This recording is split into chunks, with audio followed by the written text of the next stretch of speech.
This is Anime Out of Context, a comedy review podcast hosted by a weeb of the highest order, alongside a cynical man who knows nothing about anime. Our show features spoilers, explicit language, and poor fact-checking. Neither of our hosts are experts on any topic, and none of their opinions should be taken as fact. Thank you for listening, and enjoy.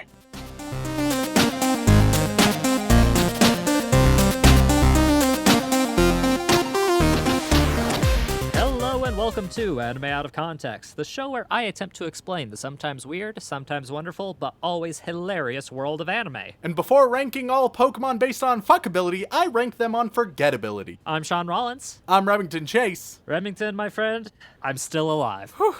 Yep. I'm struggling. It's been a rough couple weeks, both for the world and just, for me especially, I'd like to think. The greatest tragedies are the ones specifically happening to me. Namely, that I had to deal with how not to summon a Demon King last week, which was fucking rough. Excuse you, Demon Lord. Oh, Demon Lord. Sure, whatever. You gotta get these things right. There are fans of the show out there.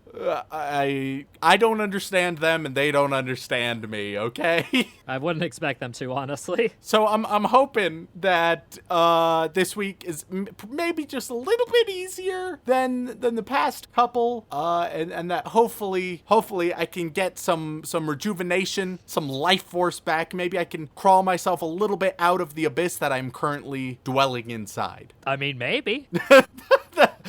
That tone does not instill in me a great sense of optimism and hope, Shaun, I'll be honest. I mean, that's fair, but optimism and hope aren't something that I'm very good at instilling in you, because especially when I try to do that, you always reject it outright. That's because even when you try to instill those feelings within me, at least half the time, and almost certainly more than half the time, you're lying. Not lying, Remington. Just excluding Deceiving. some reality. Being deliberately dishonest and deceptive. That's not what lying is. But beyond your rampant dishonesty and terrible practices, let's get to the matter at hand. What type of torture will I be facing this week, Shaun? What anime are we covering? Well, Remington, we've been getting some emails lately. Yeah, we've been getting mostly angry emails. We're still getting emails from the Your Lie in April episode. Lots of feedback from that. Oh boy, some with some colorful language. Feedback is a generous term, I would say, Rem. Like, more generous than I feel is appropriate at this point. Yeah. If you could digitize a monkey flinging shit and transform that into an email, that's about what we've been receiving. The hilarious thing is, occasionally, within that chaos, we will get one that's like, oh my god, you actually said what I felt about the show, which is very interesting. Yeah, like those few people and us who are just on our island together, that's being attacked by many ships from all sides. Yeah, we'll repopulate the weeby world together. It'll be a God, dark I don't and like the sound. one. I don't like the route. I don't like the route this went down. Well, neither did I. This started to get very troublesome. To be on an island alone with you, jackass. But to the matter at hand, what are we doing? So we've been getting angry emails this week. We probably want to avoid that, so maybe we do something a little less contentious. I mean, to be fair, haven't gotten any angry emails about last week's episode. that is technically true so far. That could change. I don't know. Maybe there are probably some diehard Demon Lord fans out there that will crucify us just as much as the Your Lie in April fans will. Yeah, we'll see. We'll see.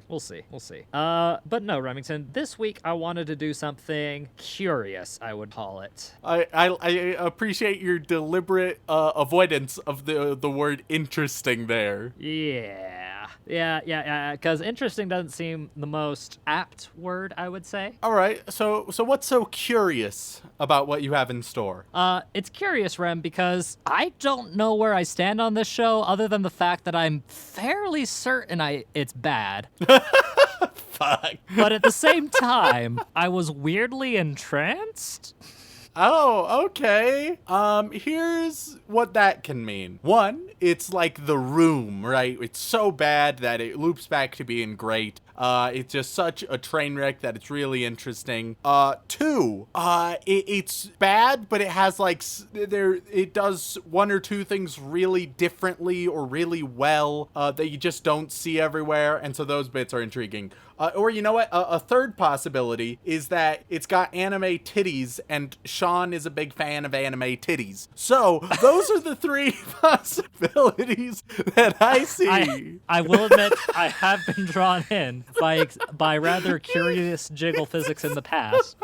But what makes this show curious and I can't say it's a good show, Rem. I honestly cannot say it's a good show, but it has such a odd surrounding feeling to it that I ended up watching a large chunk of it before forgetting it existed until I felt like dropping it on you. Perfect. Exactly what I want to hear, Shaun. It's a newer show.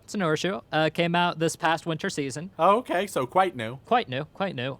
It is a show that is simply called Darwin's Game. Darwin's Game. All right. Are we talking about Charles Darwin? Is it like the famous biologist Charles Darwin, while sailing on the HMS Beagle, he's going and he has a bunch of, either he starts a board game club on the Beagle, or he has to have a bunch of riddles posed by probably mythological creatures who are for some reason all very focused on being Christian as well, and he has to use game theory to beat them and to beat death at his own game, and you just end up wondering, why is Charles Darwin here? Either one of those, I'll be honest, I'd be interested in, which means it's probably not going to be, but if it is, oh fuck. Fuck, I'd watch both of those, honestly. Honestly, I just want cute anime Darwin. Is that so wrong? Hell yeah. So I assume this is not Charles Darwin. It not directly, no. It's Darwin rather than Darwin as the man himself. It's more like Darwin as in winning Darwin awards. Oh no. All right, so people gonna be nice and stupid. Yes, in a lot of ways. Because, Remington, it's a genre we haven't tackled in a long-ass time. This is another survival game genre. Survival game genre. When have we ever tackled this? Give me a frame of reference. Mirai Nikki. Oh, okay. That's a good genre. It can be. From the one data point, it's really up there. It's possibly the best genre.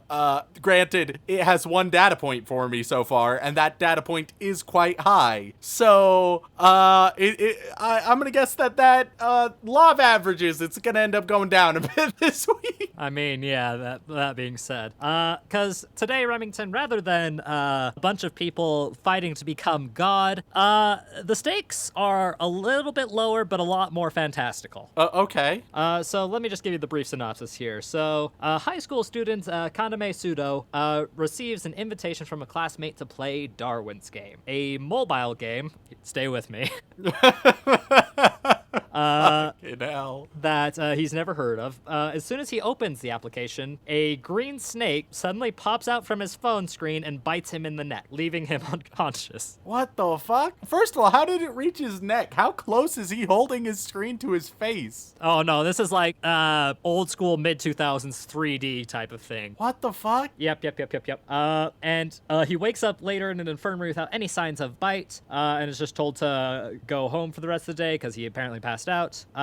He just considers it a hallucination and goes home. I mean, wouldn't you tell the nurse about that? Like, hey, I saw this. And then she's like, well, that definitely didn't happen. You have no marks, and which means you're hallucinating, which could be an underlying sign of serious problems. No, Rem. But of course this is an anime that is steeped in edge. There's no way anybody's going to talk to anybody like actual human beings. Of course. And after on his way home, he gets a little curious and decides to open the app again. And the application just appears to be like any other, typical battle game. And decides to start and play and give it a try.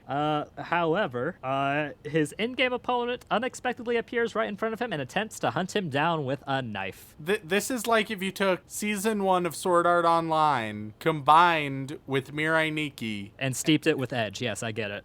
That's not good. That's... Oh, okay. Okay, continue. Basically, as he's running for his life, he puts two and two together and realizes Darwin's game is a brutal survival game in the real world. This show That's dumb. This show is curious, Rem. This is really dumb. Yeah, no, it's dumb. It's dumb. But just wait. It can get dumber. Oh, fuck. I don't know if I'm ready. All right. Believe me, I wasn't either. Because not only, Rem, is it a survival game based on, like, the idea of a cursed mobile app, each individual player of this game gets a highly specific superpower. Oh, but of course. And I can't really explain how are the superpowers assigned? randomly. That doesn't sound fair. It's not. It's like, all right, over here we have super strength. He can rip your body apart with his bare hands. And in the other corner, he's really good at cooking, actually. He's a wonderful chef, can make a meal out of anything you've got in the kitchen. All right, fine. What if I told you that there was an anime episode exactly like that? I swear to God. Not in this show, but in another show. Of course.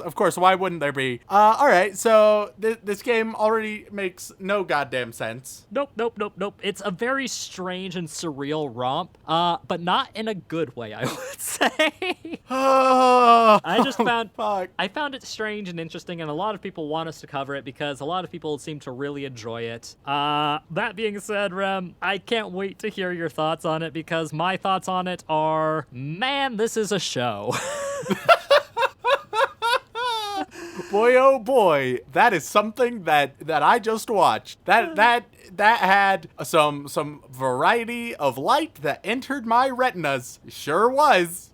And the best summation I can make to Darwin's game as to why it's called Darwin's game, aside from the survival element, is that the individual superpowers are like random mutations that enable them to live and continue. All right, sure, why not? That's the best I could do as far as theory crafting in this. I'm not gonna spend a whole lot of time delving into it. I just thought it would be a bit of a romp, a bit of an adventure, a bit of a journey. The whole reasoning for Darwin is probably just the very popular misunderstanding of the phrase survival of the fittest. Because when people hear that phrase, they assume like fittest as in like super muscly fit dudes, right? Or fit women for that matter. Yeah, we don't want to exclude anybody. Yeah, so that's what people assume for survival of the fittest, the strongest, most athletic, etc., right? When in actuality, it's better seen as survival of the fittest as survival of the best fit, like not muscly person, but like a puzzle piece that fits in the right spot. Best for the environment, right? Yeah,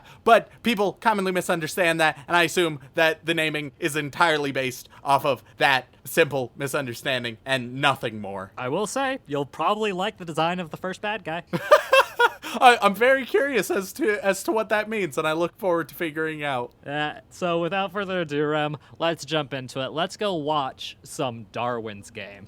Ladies and gentlemen, we are back after consuming 4 whole episodes of the quite curious show simply known as Darwin's Game. And Remington, I have a few feelings that you're going to have some interesting things to say about the show. Yeah. This show, it's definitely unique.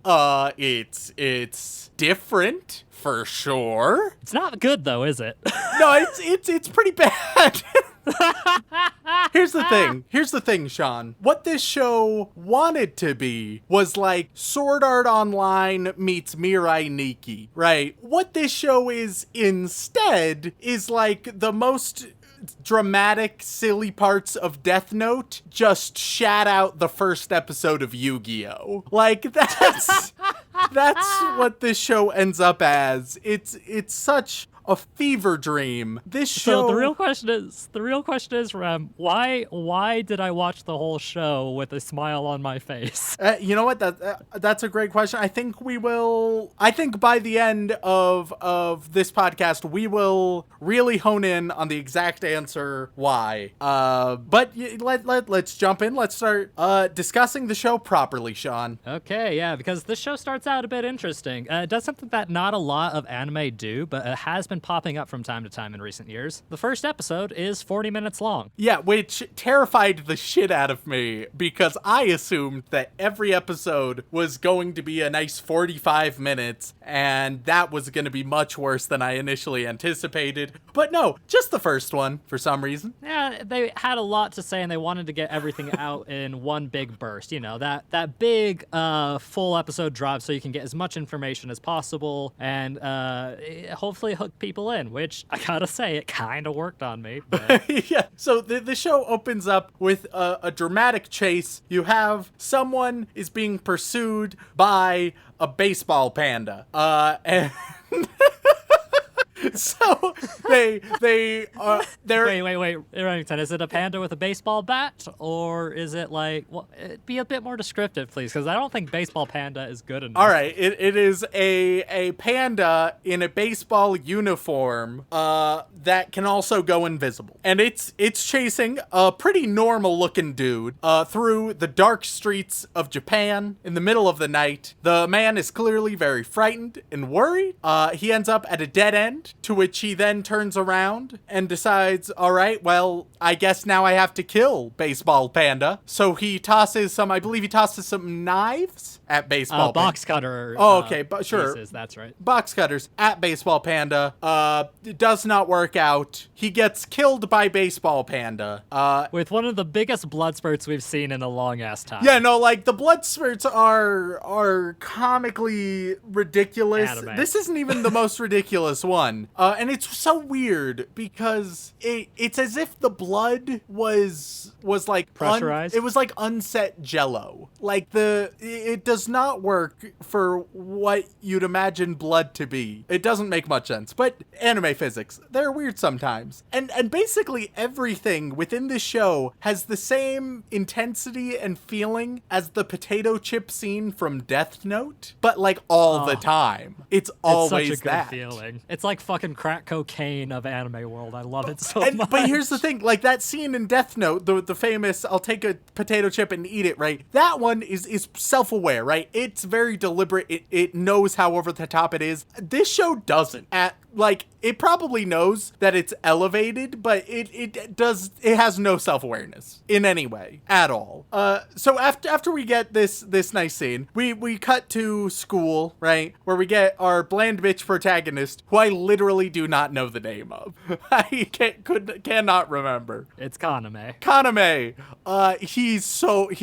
He falls perfectly in line with bland bitch protagonists. He does not have a personality to speak of. We see him at school talking to one meaningless friend. Another meaningless friend shows up and is wondering where this other friend is because they got a troubling call last night and he hasn't talked to him and he hasn't seen him yet. It turns out that friend was the one who was murdered by Baseball Panda. And so, Bland Bitch protagonist is like, oh yeah, he sent me a link to a game last night. May as well click it. And the traumatized friend is like, no, wait, don't do that. But Bland Bitch protagonist does because he's an idiot. So when he downloads and opens up the app, Shaun, what happens, as happens whenever you open up an app, is that a snake pops out of his phone and bites him in the neck, right? I mean, I told you that it would happen. You did, yep. And then protagonist, he passes out, and he doesn't really care. He is not at all alarmed. He wakes up in the nurse's office, very nonchalant, doesn't care about the hallucination or passing out right after. Not a concern for him, apparently.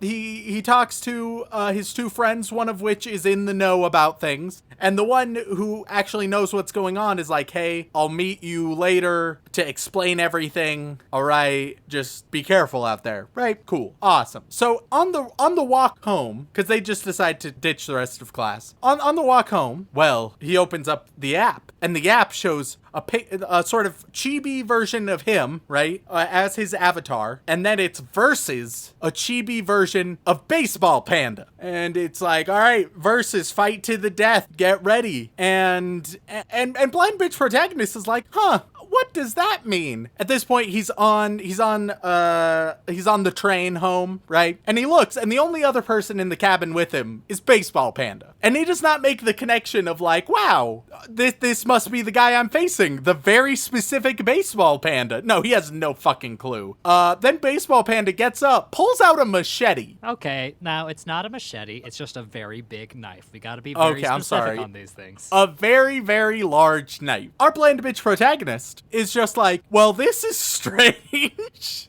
How odd. What is he doing, do you think? He does not care about Baseball Panda with a carving knife, doesn't give a shit, does not make the connection until the Baseball Panda gets very close to him, and then he's like, maybe this is dangerous. My favorite bit is when he gets right next to him, he's like, can I help you with something? Yeah. As he's raising the knife. Bland bitch protagonist has no justification on surviving in any given episode that we have seen so far. He's the stupidest man alive. So he learns, oh, Baseball Panda wants to kill me, is able to escape, run away out of the train. He thinks, okay, well, I just need to go see, like, the cops. So he goes, he sees, like, a single station cop, just, like, one cop or security guard chilling around, right? And he's like, you gotta help me. That Baseball Panda's trying to kill me, right? Now, the officer is not playing the game. He doesn't know what's going on, but he does see Baseball Panda with a carving knife, and he's like, well, that's dangerous. And he's like, all right, well, I'll try to protect you. And then he gets killed, just right then and there. Oh, yeah. Yep. Because apparently... It is very great, because it's almost identical to the first killing of the show. Yeah. And it already brings up like weird questions. Apparently you don't need to be in the game to be murdered, which brings up a lot of ethical implications. And it's a bit strange because a few people are watching Baseball Panda chase our bland bitch protagonist, and they don't seem to like notice or care that Baseball Panda has a carving knife. There's like this weird disconnect from reality and the game that is very loosely defined. But yeah, so officer just dies. So our main character continues to run. Eventually, main character meets up with his buddy. Once again, don't know his name. Kyota's the one who knows about the game and was like, oh, well, this is bad. They join up, end up at like a car park, right? And they're hiding out. Then the friend, sort of, but not really, explains that this is connected to the game, which our main character has not pieced together. Our main character still has no fucking clue.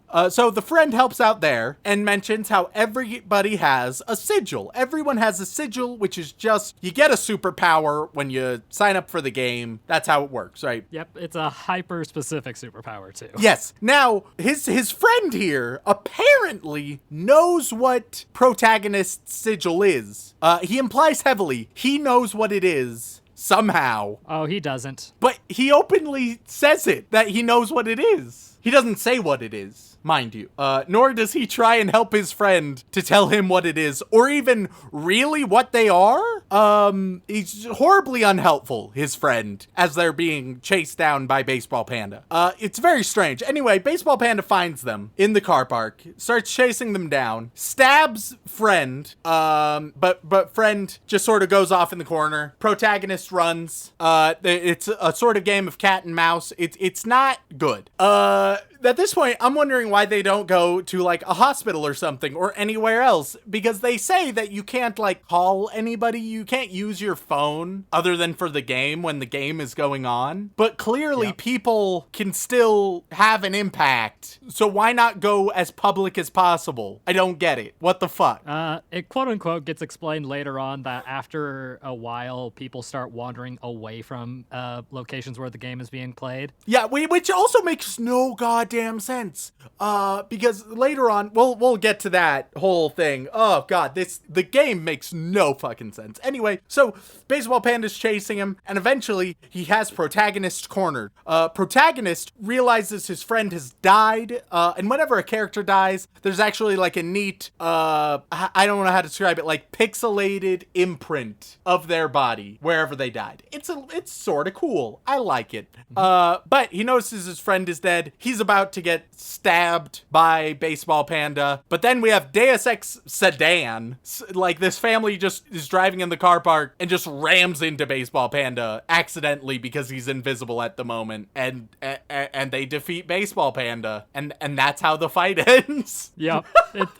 And I loved it. I loved every second of it. And just for some clarification, Rem, the Kyoto's sigil was quote unquote aura reading, and I'm gonna tell you right now, I read the manga because I was curious how buck wild this show was gonna get, and read it all the way into what is going to be the second season, which it does have one confirmed. God, oh no. It describes his sigil as aura reading, and what you seem to imply that he knows what his sigil is. No. He just knows that he has a strong aura. That's it. What the fuck? Yep. But that's how he could see Invisible Panda, but still got stabbed anyway. Why did they change the dialogue in the anime then? Because he doesn't say, "Oh wow, he has a strong aura." He says he has one of the strongest sigils. I swear to God. It depends on where you watch it and who subbed it, but the Crunchyroll version says aura. I'm about to shank a bitch. All right. Real dumb anyway. So Baseball Panda has been defeated, which good. Now protagonist gets all of his points or whatever. Okay. It's at this point that I'm wondering, who made this game? Why did they make it? What's the point of even playing it at all? And I'm going to hazard to guess that they will attempt to sort of explain these at some point, but it'll be more or less a Sword Art Online explanation, also known as not really an explanation. Is that a fair assumption, would you say, Shaun? Actually, no, not really. The reason isn't super new or original, and it's not a great reason, but it's not Sword Art Online levels of bad. It's literally more of if you think about the name of the show, it's closer to that, basically. Oh God, that's so dumb and pointless. So pointless. Especially if it's something like, oh, well, we're trying to figure out who can survive in this environment, but also we're going to give them dramatically different superpowers that can just have a wildly different impact on that. You know, like good science does.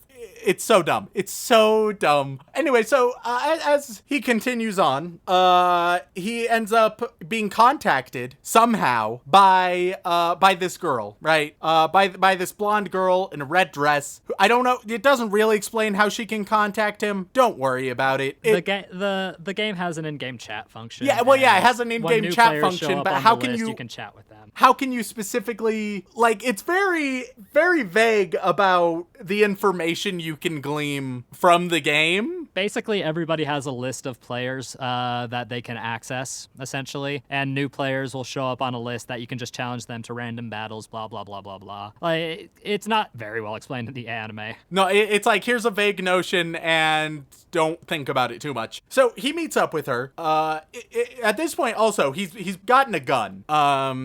But he does not bring the gun for reasons. For really bad reasons. Like, he's like, oh no, I'd be worried that maybe the police would be, if they, like, pulled me over, would think that it's real suspicious. But also, I'm gonna bring a stun gun with me. So, I mean, sure.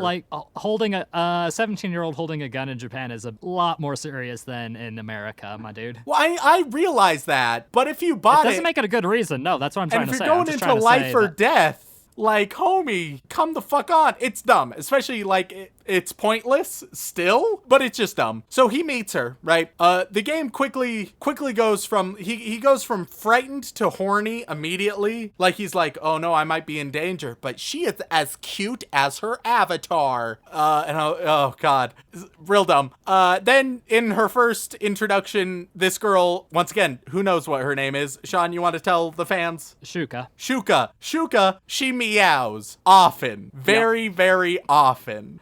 In the old school 90s anime kind of way. It is so bad. It is delightfully absurd. Oh God. So I have no idea at this point how this game has not been reported to the authorities, because people are dying, and yeah, but most of the bodies disappear, so which makes it even more suspicious, especially because they can all be easily connected to this game. They're messaging one another about it, but but you will get in trouble if you talk about the game. if you talk about the game, you'll be in so much trouble. Somehow, don't worry about it, but still... You'll get deleted by the teleportation thing. But, like, at least someone still would. And also, a cop not playing the game definitely got murdered, so that shit is happening, and property damage is rampant in this so far.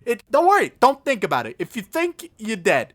So she is talking with him, and she wants to figure out what his sigil is. He has no idea, because everyone, like, they just have a title for their sigil, right? And Shaun, you want to know what his title says when he tries to read it? It says... Question mark. Close. It says, error, unable to be analyzed. Because bullshit reasons.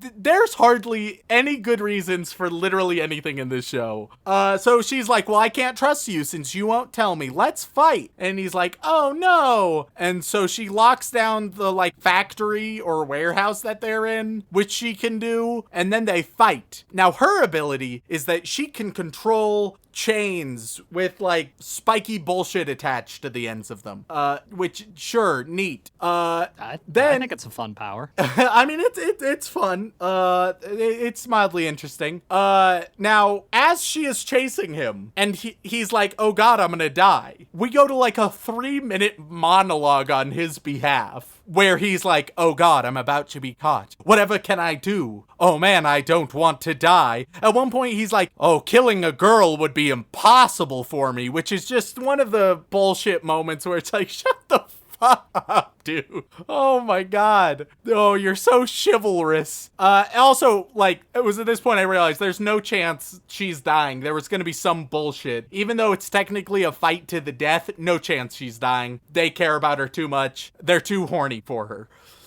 So they end up fighting. He realizes that his ability is essentially he's able to recreate at will an object that he's touched before. And so he gets a gun because he had a gun before. And he sort of like starts like shooting at her or whatever. He tricks her. He blocks her. Long story short, he wins the fight. However, before he kills her, apparently you can just surrender and then you don't die, which makes no goddamn sense, Shaun. You know why it doesn't make any goddamn sense, Shaun? Why? Why the fuck didn't Baseball Panda or his close friend or the person who Baseball Panda was hunting or anybody else, why don't they just surrender before they get fucking killed, Shaun? Because if you surrender, you lose a large amount of points, and if your points hit 0, you get deleted. Wait, that's never been explained. What the fuck? Oh yeah, no, it was never explained in the anime, but...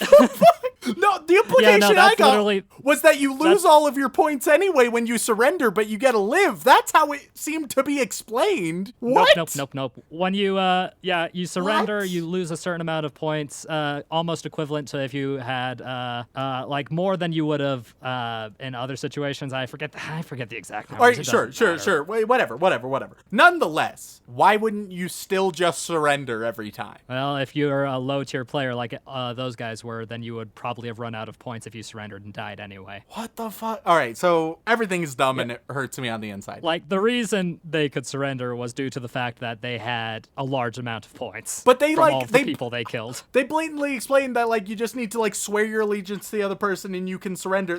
Okay, in the anime, that just doesn't exist. What you are describing is just not a factor here. It's not a factor until people are reminded it's a factor. Oh, of course. It's Sword Art Online rules where it's like, oh shit, by the way, here's a mechanic that we just thought of and makes no sense if you look back, but here it is. Okay. Yeah, I'm gonna do the weeb thing and say, in the manga, they explain literally all of your complaints away, but in the anime, they were much more focused on the fun animation and edge, so. Cool. Also, something, like, in the fight, like, his ability, he can create items that he's come into contact before. Neat. Somehow, he's also has, like, ninja dodging abilities all of a sudden, because he's dodging all of the chains as he's getting nice and close to her, and it makes no sense. But this show doesn't make sense. So... Well, she couldn't see him, so it was a little hard. I mean, but not really, though. And he did get cut on the head, which is not a complete dodge. So after this, he wakes up, and how this show ends... Well, first of all, I'm skipping ahead. We meet knockoff L, who's watching a bunch of cameras, and they're just knockoff L. That's it.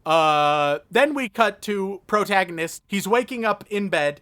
He's shirtless, and the girl, she's naked on top of him because of fucking course she is. I mean, yeah. Isn't that what you do when you nurse somebody back to health, Remington?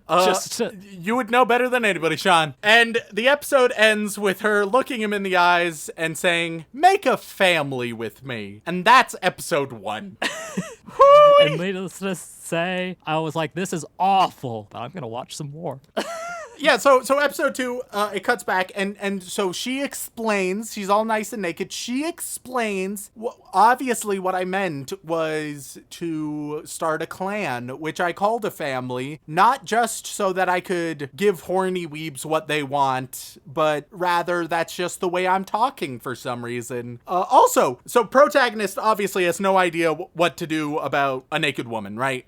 Shaun, I have a question. I mean, it's anime, so... Yeah, why can 0% of anime protagonists handle nudity or sexuality with, like, any degree of composure or maturity? Like, at all, in any way? It's not 0%, it's only like 5%. Have we seen one? Well, I mean, there's Goblin Slayer, but that's not the greatest example. Oh God. Let's see. There's been a couple, but you know, usually the bad parts of those animes overshadow the fact that they disregard that. Yeah, I don't understand why. It's not interesting. It's just lazy, and it's a bullshit trope that is unnecessary, and I don't get it. It's partially a cultural thing too, Rem. Like, you know, the whole sexuality thing is kind of a bit of a touchy subject in Japan. Yeah, but there's still got to be like some counterculture rebels or just people. Oh, there is. Or there even is. people who aren't like, oh God, it's a boob. Whatever do I do about it? But people who are like, oh, okay. You know, I'm a little bit uncomfortable with that. If you could like put your clothes on, that would be nice. Like, and there is that, and there is quite a bit of that. Like, hell, even one of the most popular anime in existence, One Piece, has the main character do that all the time.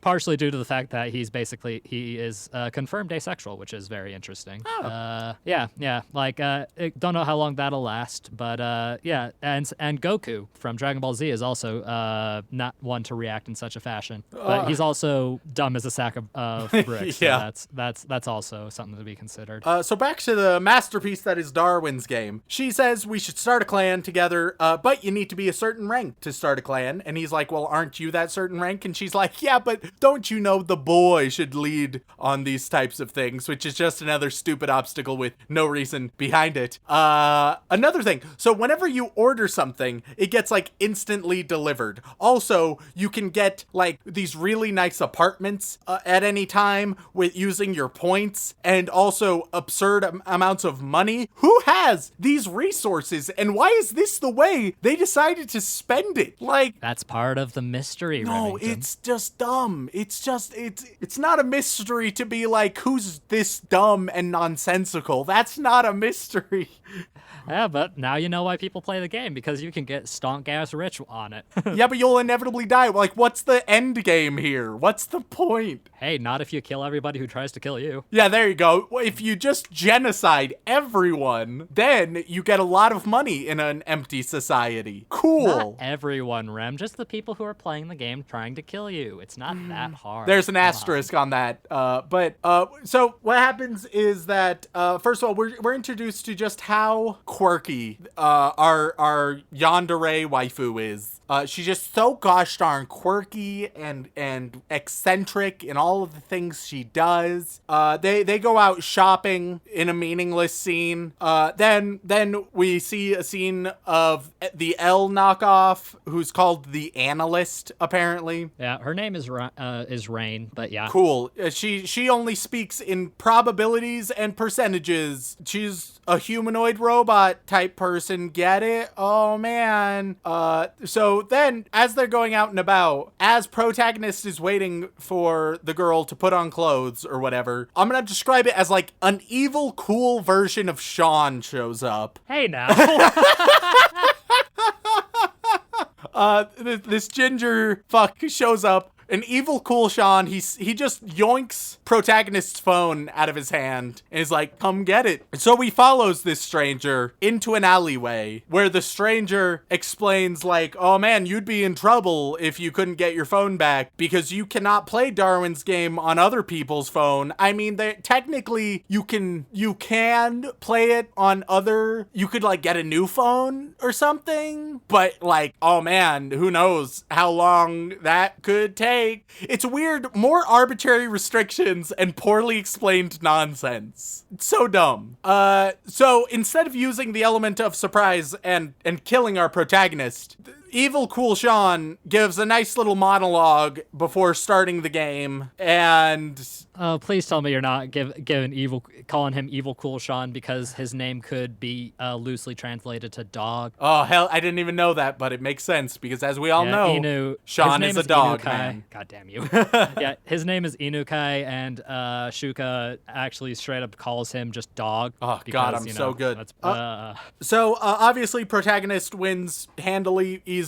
It doesn't matter. Don't worry about it. But he lets evil cool Shaun live. Evil cool Shaun surrenders and everything. So far, protagonist in the show has not killed anyone, which is boring decision. Yeah, he doesn't want to kill anybody. So though. dumb. Get it? Because he's not going to let evils of the game corrupt him. He's just a nice guy, man. Hey, Rem, I'm gonna tell you something that'll make you like him a little better. He does start killing people eventually. Thank God, he should be killing people now. What the fuck? So then we get a phone call, or our yandere waifu, she gets a phone call from the analyst, and the analyst is just there to give us exposition. She's just an exposition dump character who's done research on all the other players in the game and is like, hey, here's what's going on at any given time. Don't think about it. I won't explain how it happens. She just has the ability to do this. Don't worry about it. Well, she's more than just that, but it's later on. Oh, I mean, sure. So then yandere waifu gets reunited with protagonist right as a game is about to start a treasure hunt. Sure. Okay. Yeah. I mean, don't you know all mobile games thrive on event seasons? Yep. And so then everyone gets transported into the city, but different spots in the city. Yep. All different parts of Shibuya. Sure. And this is when now everyone in the city who's not playing the game just leaves. Which, what? Excuse me? How? If they're not playing the game, they haven't been bitten by the snake that gives you powers and shit, takes over your brain. How can they be affected? What the fuck is happening, Shaun? Well, I mean, the sigils aren't only restricted to use in the game. People use them outside of it. Yeah, but how is everyone who's not playing the game suddenly mind controlled? By whoever's in charge of the game. All right. So whoever's in charge of the game, they want people to play the game, right? Right. And they can mind control literally everyone at will, right? Well, it's only a simple form of mind control. Oh, only a simple form of mind control. You know what would be real simple? Controlling their fingers to poke their phone screen a few times to download a game. That's simpler than controlling them to move their entire bodies miles away. The silence speaks volumes. I mean, yeah, but then it would just be a lot of people dying for no reason. The game doesn't have a reason, Shaun. Oh, it does. And if it does, you'd think the more people, the merrier, right? Not necessarily. What do you mean, not necessarily? Well, you presumably gotta keep these things somewhat secret. Why? Man. Why? Look, I'm sure there's a reason. You gotta keep it secret from the people who aren't in the game, but then if all the people could just be in the game, basically nothing makes sense because that's how this show is. Literally, every episode of this show is like the first episode of Yu-Gi-Oh! That was just chocked full of what the fuck moments and you having no idea what's going on. Then, right at the end of this episode, we see this mob boss face off against this teenage girl. He pushes her off a building and she plops down into like a torrential, like it's a ludicrous blood splot. Episode 3 is all about the treasure hunt, figuring out what's going on. You need to collect rings that have gems on them. Cool. In this game, immediately protagonist just looks under the bed and he gets a ring, which is a great fucking find. Well, I'd imagine that everybody starts with at least one ring, just due to the fact that the game wants people to fight and kill each other. Yeah. And so you need to get at least 3 rings, otherwise you're gonna die. So he starts exploring. And you know what?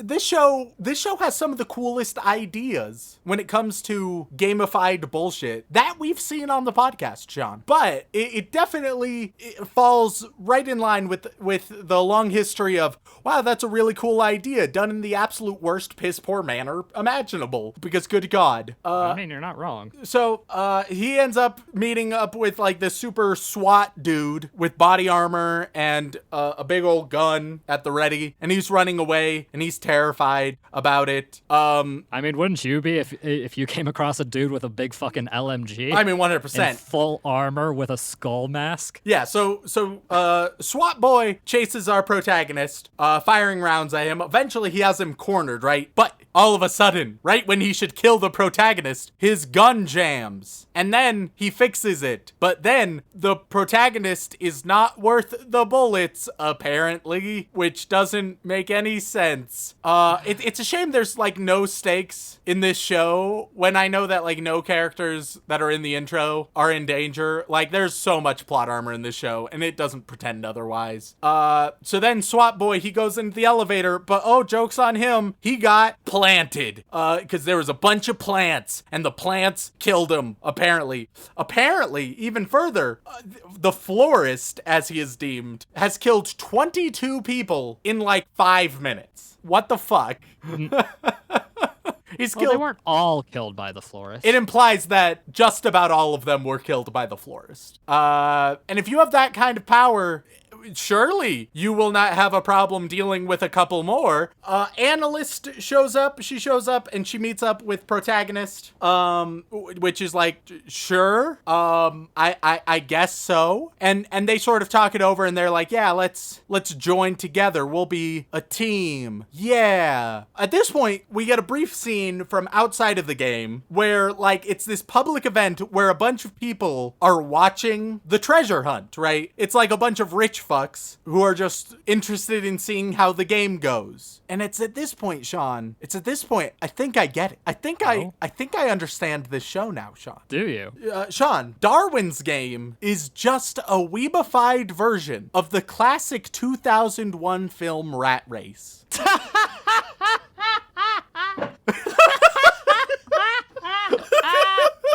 It all makes sense. So, Rat Race, for those who haven't seen it, you get a bunch of... Hold the fucking phone. You have seen Rat Race. Of course, it's a great movie. But you haven't seen literally hundreds of classic films. No, Rat Race is the only movie I need in my life. Oh my god, and you're also aging us again. Thanks for that, bud. So, Rat Race is a phenomenal film where a bunch of wacky characters or groups are all put into a race. All of them have to get from point A to point B the fastest as possible. They all have crazy personalities, and it's all done just by an eccentric like billionaire so that he can entertain his rich friends who are just taking a bunch of bets and stuff, right? And Darwin's Game is also that. It's just Rat Race, Shaun. Darwin's Game is Rat Race. It's you know what? Even further than that, Shaun. Even further. Darwin's Game is actually a brilliant and nuanced critique of capitalism itself. You see, you have the higher classes, the rich and the wealthy, and they craft the game that we are all stuck playing, that we will literally kill and die for.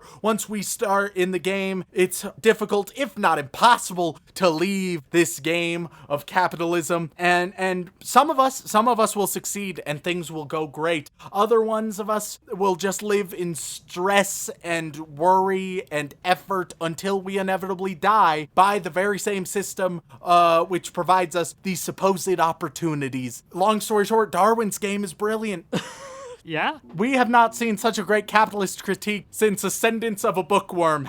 # communism for books. Oh, for fuck's sake, Rem. I do have one thing that'll probably put just one little hole in your critique there. Yeah. All those rich fucks are players too. Why? What? Why? What the fuck? Why? Why? Yeah, because only people who are participating in the game can know about the game, and those are the rich people who either have killed high enough or were rich previously, so that they can avoid having to play the game as much as necessary. This game doesn't make any sense. Nonetheless, I still maintain this is Rat Race. Go watch Rat Race. So this episode ends. Rowan Atkinson is my waifu. Oh fuck yeah, brother. He is a star in everything he does. Yeah. So this episode ends with learning that the florist can take over the people that he kills or something like that. Oh, they're not dead. Well, yeah, they're not dead. They just are taken over by the power of plants. They're being manipulated by the plants, essentially, like forcible muscle control. Essentially. Yeah. Once again, they don't really explain it. They don't really care to. Whatever. Also, at one point, protagonist. The author probably played The Last of Us and thought, "Hey, that was cool." Yeah. At one point, protagonist touched one of the rings, and his hand did the duplication thing. And I swear to God, when the treasure hunt ends with him duplicating a ring, I'm going to kill myself. Oh, don't worry, that never happens. What the fuck? Yep. But then why was it? I also hate that. Don't get me wrong. It's good that it doesn't happen because it would be dumb for the narrative. But now it's dumb that it doesn't happen because it implied that it would. Well, he tried, is the thing, but it didn't work. Like, it didn't register on the phone system. What the fuck? This is so stupid. All right. Yeah. So episode 4 continues this. They're still at the hotel, still running from evil flower people. The analyst decides to run independently. Her ability is essentially that she can see perfect cause and effect ahead of time. So she can see the momentum of everything. Yeah. Essentially. Now, here's why this makes no goddamn sense. So the implication is like, all right, well, if you could understand like the exact physical properties of every atom and every element going on, you'd be able to predict the cause and effect and create a causal chain portrait, basically, of what's about to happen soon. Right? Sure. However, where this falls apart, the way we see this first is by the analyst discovering this power with a friend of hers who is about to get hit by a car, and she immediately sees all of the cause and effect that her friend is about to get hit by a car, and she stops her friend from getting hit by a car. Here's the thing, Shaun. Is there free will, or is this a deterministic universe? Because this has to have free will. This has to have free will, because the analyst changes the deterministic universe into being able to change her own behavior and save her friend as well as do all of her other behavior. However, if there is actual free will, then she should not be able to causally determine with pinpoint precision the behaviors of anybody else. It breaks the deterministic link. They talk all about Laplace's demon, sure, whatever, but that does not fundamentally work when you introduce free will. And if you demonstrate that you have free will, and thus everyone has to have free will, then you break determinism, which thus breaks her entire ability and makes it have no coherent sense, philosophically speaking, Shaun. Well, philosophy has nothing to do with it, Rem. It's literally just the ability to briefly predict where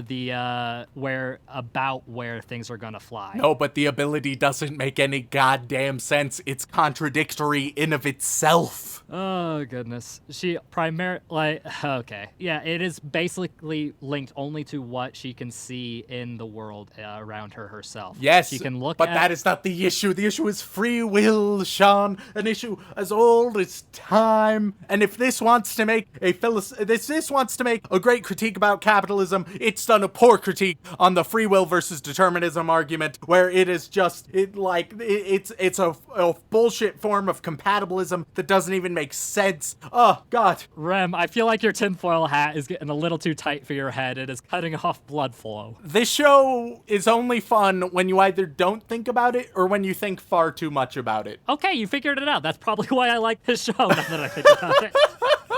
That's probably exactly it. So they also figure out you can use the in-game shop just whenever, even in the treasure hunt, which apparently they didn't know, which feels sort of broken, but don't worry about it. Don't think about it. Well, the reason they didn't know before is because usually in a one-on-one deathmatch, there's not much time to sit and browse Amazon, you know? It's weird because it's like this game has an implied long history about it, but also an implied it's super new. Well, it's hard to keep information flowing when a lot of people die as soon as they get the game. Don't pretend this show had any. At no point did the creator of this show stop and think, does this make sense? That was never a question that went through their brain. But it looks so cool, Red. So protagonist fights the florist right as he's about to lose, and he should have died. He has this weird moment where he speaks to a classic blacksmith in his own psyche, and it's a scene like straight out of Yu-Gi-Oh, like talking to a pharaoh bullshit. It made no sense. It was weird. Then he tries to one-up the florist. Florist is about to kill him, but all of a sudden the florist gets a flashback to his daughter, and so he misses his attack because he sees his daughter, which we've only now been introduced to. It's not like this has been foreshadowed at all before this moment. And so he ends up defeated, but don't worry, protagonist doesn't kill him for reasons. Well, because he doesn't want to kill anybody. Yeah, sure, whatever. At one point, the protagonist literally says, like, oh, it looks like there's no point in killing anybody in this game since you don't get the points. But then it explains the dead players' points are distributed to the survivors, which means not only do dead players' points go into the pool, but the fewer survivors there are, the stronger percentage of the pool you get. So it's the exact opposite. There's a very strong point in killing, but this show doesn't. Yes, but Rem, what about the morals? No, but this show wasn't talking about the morals. It was just saying, oh wow, so there's no point then. No, it's the exact opposite of what you're saying. You can talk about the morals. This show wasn't. So they defeat the florist, and then they're like, oh, but wait a minute. There's a big old scary clan that already has oodles and oodles of rings, and they'll probably be here soon. And so maybe us three should just work together. Yeah. And so that's what they plan to do. And that was the end of episode 4 and my life. You're a ghost now. Yeah, I am a ghost now. Overall, this show is batshit insane. Holy fuck, it's wild. It jumps from idea to idea. You'll think, oh wow, that's sort of neat, and then you'll be like, why the fuck was this the creative direction and decision you have decided to make? I dare say, Shaun, you know how Sword Art Online is fun to hate, right? Everyone loves to hate it. I think Darwin's game has superseded that. Like, this is the same joy I felt when watching the first episode of Yu-Gi-Oh, where nothing really makes sense, but they go so all in. They go balls deep into the absurdity, and they're so not self-aware about it every step of the way. It is one of the worst things that we've ever seen on the podcast. Also, one of the more entertaining. So where does that leave you, Remington? I mean, I don't hate it. It's terrible. I don't hate it. Yeah, because Rem, I think my core idea of what makes this show so entertaining, aside from all of the points you brought up, was I think the author's thought process primarily was either wouldn't this be cool or wouldn't this be edgy? Yeah, it's like the same principle of like the Sharknado movies, where it doesn't make any sense, but they just do a bunch of wacky bullshit because they were like, oh, you know what would be a really neat thing to include? This. And then next thing you know, people are chainsawing sharks lengthwise. Yeah, exactly. Great. And there's never a thought of like, yeah, but does that make sense though? Or does that work with characters? Or does that push things further along? No considerations are made to any of those things. It's just, yeah, that'd be cool, wouldn't it? And that's the show. That's all this show has. Don't get me wrong. I would love to see an actually good version of this show. But it's like The Room. It's so bad, it goes back to being entertaining, especially if you're with friends. Go watch Darwin's Game. Get drunk with your friends. Go watch Darwin's Game. Make sure to still social distance when you do. But yeah, that would be my recommendation. Or just watch it over a chat. Yeah, you know, that would be my recommendation. Because if you want a good survival game, there's Mirai Nikki. Yeah, if you want quality, Mirai Nikki. If you want just a raucous, dumb time, Darwin's Game. Which is great because it's a show based on the idea of making intelligent decisions, and the main character is supposed to be quite the strategist. What's insane is this show has moments of pretension. Like, it thinks. It has moments where it's like, oh god, I'm so fucking smart right now. It had a monologue all about Laplace, right? Who's just, for listeners, all you need to know, he's an old smart dude. That's all this show knows about him, too. And it gives this long monologue about him, and you can tell it feels so proud of it. It feels so smart and intelligent. And there are a few moments in the show like that, where the show, it's as if it looks at you and it's like, yeah, you know, I'm a bit of a scholar myself. And it's like, what the fuck? And want to know what's another thing I truly like about this show? I dare say even love about this show, Rem. What? The author sucks at naming things. Hard fucking core, he sucks at naming things. Undeniably. Because at first when I was reading the manga, I was like, is that just a bad translation? No, it's a direct translation. It's just a bad name. Because eventually Kaname does get his sigil's name, because it turns out all of the sigils are named by the creator of the games, and it was just a sigil that had not been seen before. Which has so many implications and also doesn't make any sense, because the creator made these, presumably. Kind of. Basically, the creator created the game. And all of the sigils are completely fucking batshit insane, kind of random. What do you mean? That doesn't even make sense. Okay, anyway, I'm sure this will be a nice little spoiler, but what's the name of his power? Oh, trust me, they present it like it's some great, fantastic power name, you know, like they do. It's like, oh, this is the God's Crusher, or oh, this is a really cool name, or like a JoJo power name. Like they have all kinds of like grandstanding style to it. But his is called Hino Kakutsuchi, and I probably butchered the mispronunciation, but that's fine, because the actual name of it is Fire God's Anvil.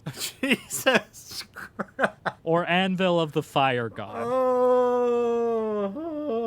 And that is such a bad anime name that it comes right back around to being wonderful. And like, why did they have to do Hephaestus like that, man? That's fucked up. No, Hephaestus isn't even mentioned. No, but we know. Right? Like, they could have easily just gone that route, but no. He had to be like, okay, Anvil of the Fire God. Yeah, that sounds good. Hephaestus's anvil or Hephaestus's forge would have been way better. But no. Or the forge of the gods, or something. There could have been so many things, but no, they had to keep it so vague with, this is the anvil of the Fire God. You know, I'm glad this show lacks any self-awareness, because if it had self-awareness, it wouldn't be as entertaining. Probably not, no. And I like to think that it thinks it's self-aware. That's what I like to think. It's like, oh, I'm so self-aware with this idea. Well, no, undeniably, this show thinks that it's genuinely, like, creative and groundbreaking, and it thinks it's got its finger on the pulse.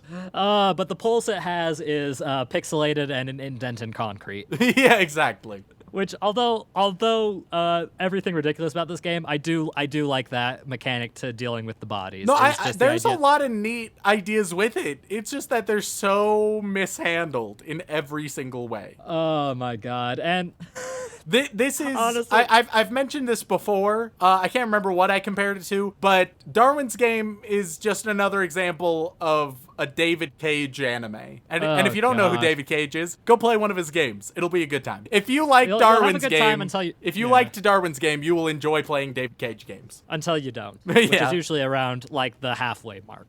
Sometimes near the end. It depends. It's a mixed bag.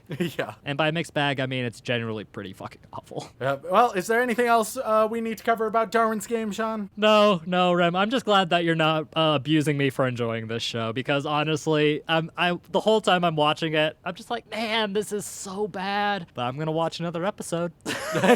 Very fair.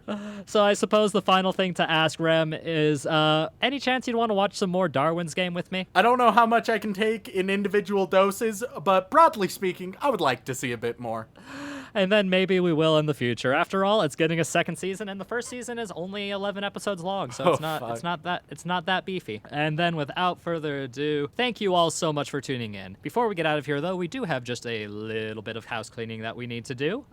If you would like to support the show directly, we have a couple ways for you to do that. We actually have a Patreon where you can gain access to all kinds of lovely bonus content as well as fun perks, including getting your name read on the show. And Remington, who are some of the lovely people that we have to thank this week? This is just a tangential side note. I'm very amused. We have one patron who has gone without a tier, who otherwise would be a yandere waifu, but apparently they didn't want to be a yandere waifu. It's beneath them.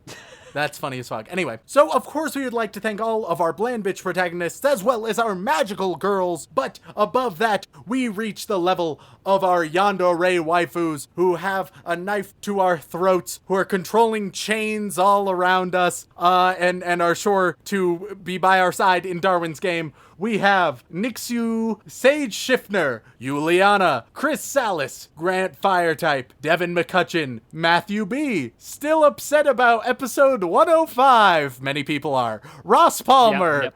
Andrew Rauke. Oh, Siagan Dakimakura. I butchered your first name, and I mean, if that was your actual last name, oof. I bought Dylan Conception, Alexander Nasiensenyo, Farmer Shaun is a traitor weeb, H-Wood, Jacob Livingston, Glenn Michael Dolan, Salty Pretzel, Hayden Lecker, Kazu Morocco, Sarah Birch, and Miles to Go. Thank absolutely each and every one of you. You guys, it blows our mind that you guys are contributing, but there is more. Above that level, we go to the magical land of Hogwarts. Yeah, just before you move on, Rem, I just want to say, I love that people are very salty about the Your Lie in April episode. Yeah, so much so that they're willing to change their patron names so that you have to read them out, but not to drop us or anything.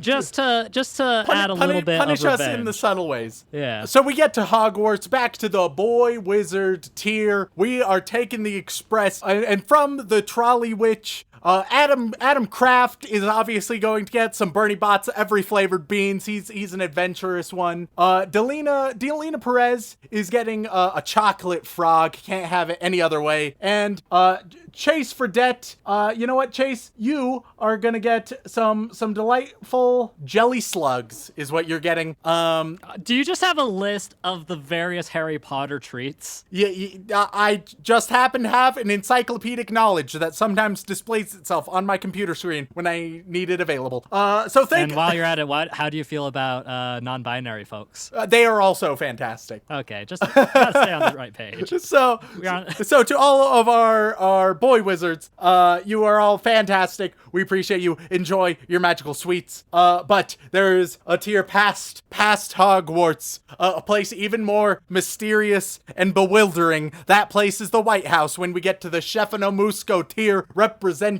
Corey in the house. And of course, we have to start the list off with none other than the patron saint himself, Saint. Then on the flip side of things, we have the almighty sinner. But wait a moment, they have digivolved. The almighty sinner has. That is not their final form. In fact, they have a second form that is also here. Yes, the almighty sinner second form, for some reason, has also decided. We're pretty sure same person, two accounts. Doesn't make any sense. It's a joke tier, but we appreciate it. But why? Yeah. Also, thank don't you. do that. Yeah, don't do that. Let's say don't do this. But why are you doing? We appreciate it so much. Why? Then we have Zachary Shirley, who surely would not be as foolish as that to do it twice. They know their limits. They know what's best for them. Good job, Zachary. Then we have Cassidy, Justin. I always want to figure out something great for you, Cassidy. Sean, we need something better for Cassidy. I mean, we can't just use her last name as a pun. It doesn't have the versatility as Shirley does. Well, I mean, yeah, that's true. I mean, without her, we would surely be cast at sea. No, you just took the Shirley. You didn't even use Justin. Come the fuck on. Cass, as in Cassidy. Oh, cast at sea? Oh, Jesus Christ. All right, well, that's Hey, it's not gonna be good. That's what you get, Cassidy. Then we, of course, have the touchy diplomat going out to many other weeby nations and making sure relations are nice and good. We have the Silicon Spectre, who I cannot mention sex jokes about because that is not allowed by Shaun. I'm told I will get in trouble. I'm told also it just comes from a misunderstanding, but you're my favorite kind of big-titted specter. Then Silicone and silicon are different things, damn it. then we have Theo Noel, who's making sure that every day is Christmas here at Anime Out of Context. They are a gift unto us. We have Omoto Ahigao, which is the single worst thing I read on a weekly basis. So thank you for that. And then, very apt to the name, we have Questionable Life Decisions, which it is especially questionable because this is another person who's doubled down and is... okay, this is fine. We love and appreciate you, but you know what you're doing. It's a questionable life decision. We appreciate it anyway. We have then Thick Mullet, who, you know what? I think we needed to bring some great hair to the White House because it has been sorely lacking. Then, as well as it's been lacking in every regards whatsoever. Then we have a very contentious statement to end us on, and that is thanking dubs are better than subs, making a bold claim. There we are. I've said it. Thank absolutely every single one of you. It blows our minds that you guys are so generous and that you guys are willing to contribute. It is really because of you guys that we are able to do this so consistently and that we can keep doing what we really enjoy and what I occasionally absolutely despise. Yeah, it does mean a whole lot to us, and god damn it. So I just looked up the name that you had an impossible time pronouncing. You know how you tried to pronounce it like Seigahan or whatever? Yeah. So I right as I thought, I was like, that sounds weirdly familiar. I'm gonna look that up. It's an old Irish Gaelic spelling of Shaun. Oh, fuck. So literally, they named themselves Shaun's Dakimakura. That's so good. And I am furious but wildly impressed. I was like, why does that sound amazing. familiar? Oh, that's right, because it's the weird-ass spelling of my name. Brilliant. Curse my fucking Irish heritage. What a play. That's a power move right there. Oh, man. Thank absolutely each and every one of you, especially Shaun's Dakimakura, of which one of numerous. I only have one, damn it. So he says. And I didn't even want the one I got. And people don't even know what character is on it yet, and that terrifies me still, because they're going to assume the worst until I tell them what it is. I mean, we know that like a tenth of your Dakis are just me. I got them stockpiled. I have one for every room of the house. I even have one that I turned into an apron just in case. I think in every, or at least almost every fan fiction I've had to write for the Patreon, I've included your Dakimakura collection. Oh, god damn it, Rem. So if your fan fiction has a reference to that in it, it was probably written by me. Jesus Christ, oh well. Back to the house cleaning though, because this tangent is getting too fucking long. If you'd still like to support us and don't really have the cash to spare, trust us, we get it. It's difficult times and it seems to just be getting worse and worse. The other way you can support us is via leaving a review on whatever platform you listen to us on, whether that be Apple Podcasts, Podbean, Stitcher, Spotify, or if you want to help us grow, word of mouth is an excellent way to do it. And if you would like to contact us directly, whether it's for a comment, question, feedback, or recommendation, then you can either tweet us at AnimeConPod on Twitter or send an email over onto animeoutofcontext@gmail.com. Once again, guys, thank you all so much for tuning in, and times being the way they are now, I'm gonna borrow outro from one of my favorite things, and it's a message we all need to hear. Don't forget to love each other, and don't fuck your sister. Doo-doo-doo.